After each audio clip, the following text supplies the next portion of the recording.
எப்பப்பப்பப்ப hoya 1 minute அப்படின்னு இப்போ நான் பார்த்தீங்கன்னா அதான் பார்த்துட்டு இருந்தேன். அக்கா வந்து டிப்பியூ ஹோயா 1 மினிட் ஒரு அக்கா பார்த்தீங்கன்னா போயிட்டு இருந்தாங்க. நான் பார்த்தீங்கன்னா இன்றைக்கி அங்கே இருக்க ஒரு பயங்கரமான ஸ்டோரி சொல்ல போகிறேன். எனக்கு பயங்கரமானது தெரியாது, சும்மா சிம்பிளாக நான் போயிட்டு கோழியை கவுத்துட்டு வந்துருந்தேன். எனக்கு வேலை முடியும். நான் பார்த்தீங்கன்னா ஏகப்பட்ட வீடியோ போட்டிருக்கேன். ப்ளீஸ் மக்களே, என்னோடய வீடியோவோட ஐடி பார்த்தீங்கன்னா அருளமலா அத்தே ரெகுலர் ஆக்டிவிட்டீஸ். இதை நீங்கள் ஷார்ட்டாக கேட்கணுன்னா அருளமலா ஆக்டிவிட்டீஸ். இது என்னோடய ஷார்ட் ஐடி. நீங்கள் இதை போட்டு ப்ளீஸ் என்னோடய வீடியோ எல்லாத்துக்கும் லைக் பண்ணுங்கள் ப்ளீஸ்.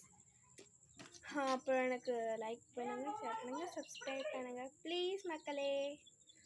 நீங்கள் நிறைய பேர் கேட்டிருந்தீங்க தும்பி சாங்குக்கு டான்ஸ் போடுங்கன்னு. பார்த்தீங்கன்னா ஒரு 3 வீடியோஸ் போட்டிருக்கேன். நான் ஆடி, அப்புறம் குலாபி சாடி அலி